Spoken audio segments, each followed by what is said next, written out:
کم کیا۔ اسی خطبے کا ایک جز یہ ہے کہ جس میں مختلف قسم کے جانوروں کی عجیب و غریب افرینش کا ذکر فرمایا کہ اگر لوگ اس کے عظیم الشان قدرتوں کو اور بلند پایہ نعمتوں میں غور و فکر کریں تو سیدھی راہ کی طرف پلٹ آئیں اور دوزخ کے عذاب سے خوف کھانے لگیں، لیکن دل بیمار اور بصیرتیں کھوٹی ہیں۔ کیا وہ لوگ ان چھوٹے چھوٹے جانوروں کو کہ جنہیں اس نے پیدا کیا ہے نہیں دیکھتے کہ کیوں کر اس کی افرینش کو استحکام بخشا ہے اور ان کے جوڑ بند کو باہم استواری کے ساتھ ملایا ہے اور ان کے لیے کان اور آنکھ کے سوراخ کھولے ہیں اور ہڈی اور کھال کو پوری مناسبت سے درست کیا ہے؟ ذرا اس چیونٹی کی طرف، اس کی جسامت کے احتسار اور شکل و صورت کی باریکی کے عالم میں نظر کرو، اتنی چھوٹی کہ گوشے چشم سے بمشکل دیکھی جا سکے اور نہ فکروں میں سمائی ہے کہ دیکھو تو کیوں کر زمین پر رینگتی پھرتی ہے، اپنے رزق کی طرف لپکتی ہے، دانے کو اپنے بل کی طرف لے جاتی ہے اور اسے اپنے قیام گاہ میں مہیا رکھتی ہے۔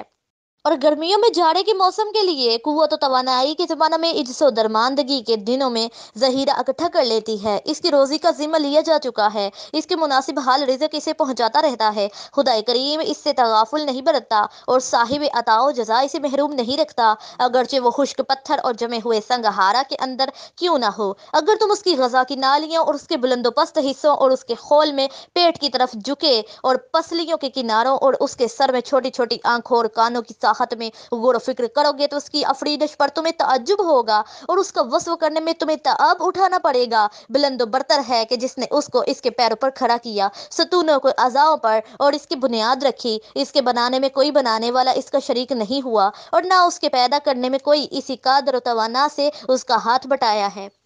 اگر تم سوچ بچار کی راہوں کو طے کرتے ہوئے اس کی آخری حد تک پہنچ جاؤ تو تمہیں عقل کی رہنمائی تمہیں بس اس نتیجہ پر پہنچائے گی کہ جو چیونٹی کا پیدا کرنے والا ہے وہی کھجور کے درخت کا پیدا کرنے والا ہے، کیونکہ ہر چیز کی تفصیل لطافت و باریکی کے لیے ہے۔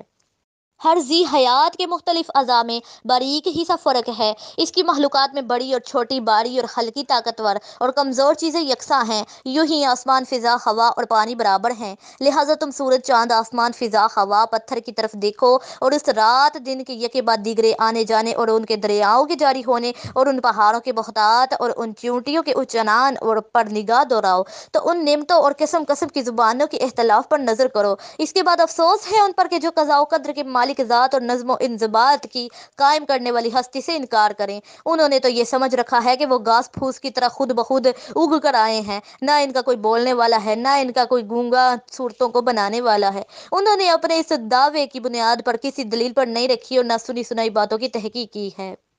کیا کوئی عمارت بغیر بنانے والے کے ہوا کرتی ہے اور کوئی جرم بغیر مجرم کے ہوتا ہے؟ اگر چاہو تو چیونٹی کی طرح ٹڈی کے متعلق بھی کچھ کہو اور اس کے لیے لال ببو کا 2 آنکھیں پیدا کی اور اس کی آنکھوں کے چاند سے دونوں حلقوں کے چراغ روشن کیے، اس کے لیے بہت ہی چھوٹے چھوٹے کان بنائے، مناسب و معتدل منہ کا شگاف بنایا جس کے اس کو ہس اور قوی اور تیز قرار دیا، ایسے 2 دانت بنائے کہ جن سے وہ پتیوں کو کاٹتی ہے، درانتی کی طرح کے 2 پیر دیے کہ جس سے وہ گھاس پات کترتی ہے۔ کاشتکاری اپنی زراعت کے بارے میں اس سے ہراساں رہتے ہیں، اگر وہ اپنے جتھوں کو سمیٹ لیں جب تک اس ٹڈی کا دل کا ہنکا ان کے بس میں نہیں ہوتا، یہاں تک کہ وہ جست و خیز کرتا ہوا ان کے کھیتیوں پر ٹوٹ پڑتا ہے اور ان سے اپنی خواہشوں کو پورا کر لیتا ہے، حالانکہ اس کا جسم ایک باریک انگلی کے بھی برابر نہیں ہوتا۔ پاک ہے وہ ذات کہ جس نے سامنے آسمان اور زمین میں جو کوئی بھی چیز ہے خوشی یا مجبوری سے بہر صورت سجدہ میں گرا ہوا ہے، اس کے لیے رخسار اور چہرے کو خاک پر مل رہا ہے،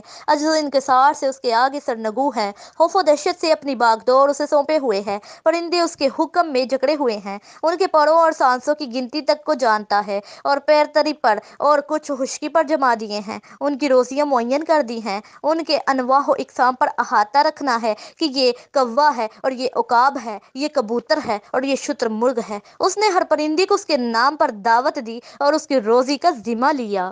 اور یہ باری بوجھل بادل پیدا کیے جس سے موسلادھار بارشیں برسائیں اور حصہ رسدی مختلف سرزمینوں پر انہیں بانٹ دیا اور زمین کو اس کے خشک ہو جانے کے بعد تر بتر کر دیا، بنجر ہونے کے بعد اس سے لہلہاتا ہوا سبزہ اگایا۔